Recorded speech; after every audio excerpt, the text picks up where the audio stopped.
ভর্তা পছন্দ করে না এরকম মানুষ মনে হয় কমই আছে। আর সেটা যদি হয় পাটায় বেটে ভর্তা তাহলে তো কথাই নেই।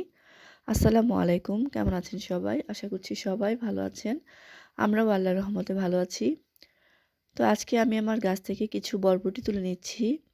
মাশাআল্লাহ, এবার আমার গাছে অনেক বরবটি হয়েছিল। তো সেখান থেকে অল্প কিছু বরবটি দিয়ে আমি আজকে একটা খুব মজাদার ভর্তা আপনাদের সাথে শেয়ার করব। তো চলেন, এজন্য আমি একটি ফ্রাই প্যানে অল্প পরিমাণে সয়াবিন তেল দিয়ে দিলাম। তো তেলটা আমি একটু গরম হওয়ার জন্য অপেক্ষা করব।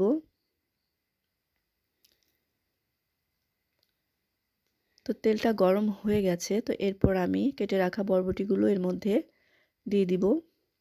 আপনারা দেখতে পাচ্ছেন আমি বরবটিগুলোকে ছোট ছোট করে কেটে নিয়েছি। আর বরবটিতে আমি কোনো পানি অ্যাড করব না। এটা থেকে যে পানিটা বের হবে সেই পানিটা দিয়ে আমি চেষ্টা করব পুরো উপকরণগুলো সেদ্ধ করে নেওয়ার জন্য। তো আমি একটু লবণ দিয়ে দিলাম। আর এই ভর্তাটা আসলে অনেক টেস্ট হয়, আপনারা না খেলে বুঝতে পারবেন না। তো এই জন্য আপনাদেরকে অবশ্যই এটা বানাতে হবে। তো এটাকে আমি একটু ঢেকে দিয়েছিলাম। এরপর আমি দিয়ে দিব হচ্ছে কতগুলো রসুনের কোয়া। তো আমি আরও কিছু রসুনের কোয়া অ্যাড করেছি, আমার কাছে মনে হয়েছিল একটু কম হয়ে যাবে।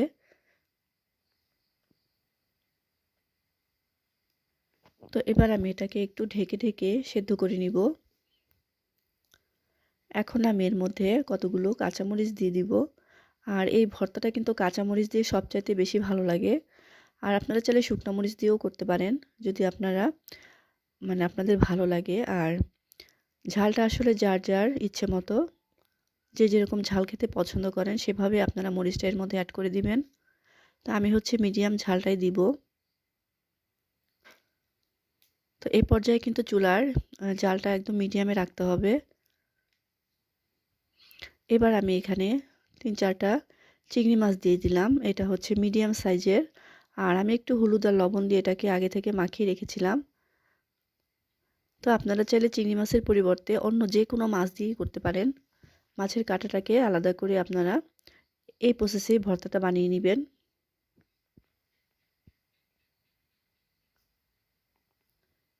তো এবার আমি কিছু সময়ের জন্য আবার ঢেকে দিচ্ছি। তো দেখেন আপনারা বোঝাই যাচ্ছে পুরো উপকরণগুলো সিদ্ধ হয়ে গেছে।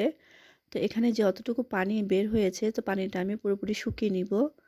এরপর আমি চুলাটা বন্ধ করে দিব। আর ঠান্ডা হওয়ার পর আমি এটাকে পাটায় বেটে নিব।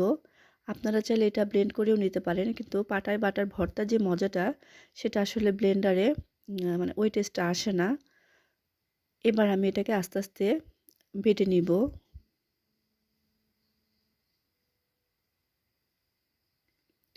আর খুব বেশি মিহি করার কোনো দরকার নেই।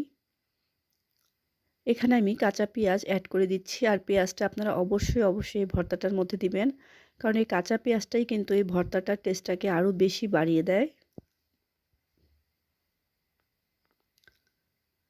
তো কাঁচা পেঁয়াজটা আমি এর মধ্যে বেটে মিশিয়ে দিব।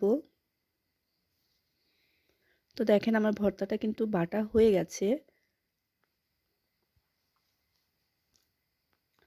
এবার আমি এর মধ্যে একটু লবণ অ্যাড করেছি আর হচ্ছে সরিষার তেল। যেহেতু আমি সরিষার তেলটা আগে দেইনি, এই কারণে সরিষার তেলটা আমি সবার শেষে দিব। আর লবণটা আসলে এখানে আমি টেস্ট করে দেখেছি একটু কম হয়ে গেছে। তো যাই হোক, কেমন লাগলো আমার এই ভর্তার রেসিপিটা? ভালো লাগলে অবশ্যই অবশ্যই লাইক কমেন্ট করে যাবেন। আর ভালো থাকবেন সবাই। আল্লাহ হাফেজ।